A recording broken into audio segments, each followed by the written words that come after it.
আসসালামু আলাইকুম। আজকের ভিডিওটা একটু ডিফারেন্ট। আপনি কোথাও একটা কালার দেখেছেন, সেই কালারটা আপনার ব্যাকগ্রাউন্ডে বা কোথাও ইউজ করতে চান। কিন্তু সেই কালারের কোডটা বা আরজিবি নাম্বারটা আপনি জানেন না। যদি এরকম হয়ে থাকে আপনার সাথে, তবে এইটার একটা সমাধান আজকে আমি নিয়ে আসবো এই ভিডিওতে। চলুন ভিডিওটা শুরু করা যাক। তো এখান থেকে আমার যে কালারটা পছন্দ সেটার জন্য আমি এখান থেকে আমার কুইক কালার পিকার যেটা সেটা সিলেক্ট করে নেওয়ার পরে এখানে ক্লিক করে দিলে এখানে আমি HTML কোডটা পাবো।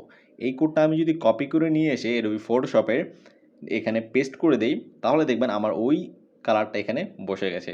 তো এই কাজটা করার জন্য আপনারা কোন প্রসেস ফলো করবেন বা কিভাবে এই কালার পিকারটা আনবেন আপনার কম্পিউটারে সেই বিষয়টা এখন দেখাবো। তো এই ট্যাবটা কেটে দিয়ে আমি নতুন একটা ট্যাবে গিয়ে এখানে সার্চ করব কুইক কালার পিকার। তো কালার পিকার লেখার পরে এখানে দেখবেন HTTPS কুইক HTML কালার পিকার এরকম একটা ওয়েবসাইট পাবেন। তো এই ওয়েবসাইটে আমরা ক্লিক করে দেবো।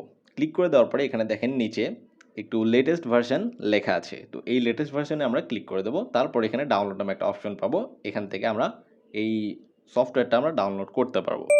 তো এখানে ডাউনলোড হয়ে গেছে, খুবই ছোট্ট একটা সফটওয়্যার। তো ডাউনলোড হওয়ার পরে আমাদেরকে এটা ইনস্টল করতে হবে। তো ইনস্টল করার জন্য আমি এইটা আমার পিসি থেকে বের করে নেব। তো পিসিতে আমার ডাউনলোড অপশানে আছে এবং এখান থেকে আমি ডাবল ক্লিক করে আমার এটা রান করে নেব। তো তার আগে এখানে যে টিক মার্ক আছে এই টিক মার্কটা আমাদেরকে তুলে দিতে হবে।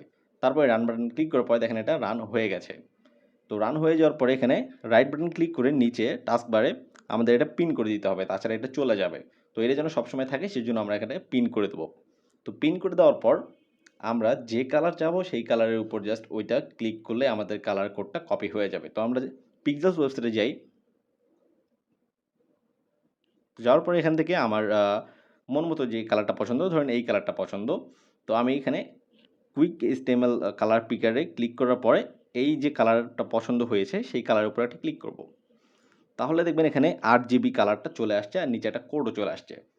তো 8GB কালার দিয়ে নেওয়ার জন্য এখানে দেখেন আমাদের RGB অর্থাৎ 8GB কালারটা এখানে আমাদের বসাতে হবে। R তে হলো রেড, G তে হলো গ্রিন, B তে ব্লু। তো ওখানে যে কালারটা আমরা পাইছি সেই কালারের কোডটা আমরা বসাবো।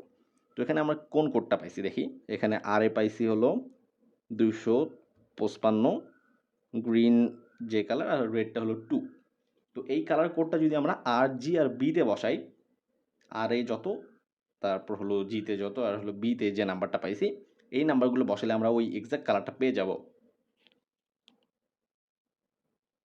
দেখুন ওই কালারটা কিন্তু আমাদের চলে আসছিল।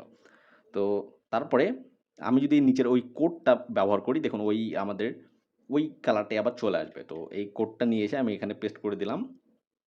তো ওই কালারটা আমাদের চলে আসছে।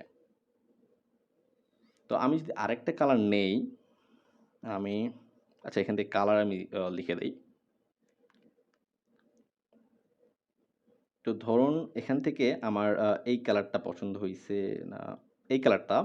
তো এই কালারটা নেওয়ার জন্য আমি এই যে কালার পিকারে ক্লিক করলাম, তারপরে পিক কালার, তারপর এখানে কালারের উপর ক্লিক করে দিলে এই যে কোডটা আমাদের চলে আসছে। তো এই কোডটা কপি করে আমরা ওখানে নিয়ে গিয়ে বসায় দেবো। এটা শুধু ফটোশপ ইলাস্ট্রেটরই না, অনেক জায়গায় এটা ইউজ করা যায় যেখানে এই কোডের অপশন আছে। তো এখানে ডাবল ক্লিক করে আমরা এখানে পেস্ট করে দিলাম। দেখুন কালারটা কিন্তু চলে আসছে। তো কালারটা চলে আসার পরে এই যে হ্যাশটা আছে এই হ্যাশটা আপনার এর ওই ফটোশপে দিতে হয় না, বাট যেখানে প্রয়োজন হয় সেখানে আপনারা এই হ্যাশটা দেবেন। ওই হ্যাশের জন্য দেখা যায় কালারটা অনেক সময় পায় না। ঠিক আছে? তো আজকের মতো ছিল এই পর্যন্তই। আপনারা যে কোনোখানে যদি ইউজ করেন তো এই কুইক HTML কালার পিকার ব্যবহার করতে পারেন। এটা খুব ভালো একটা সফটওয়্যার। তো এই ভিডিওটি আপনার কেমন লাগলো আমাদের কমেন্ট বক্সে জানাতে ভুলবেন না। দেখা হবে অন্য কোনো ভিডিওতে।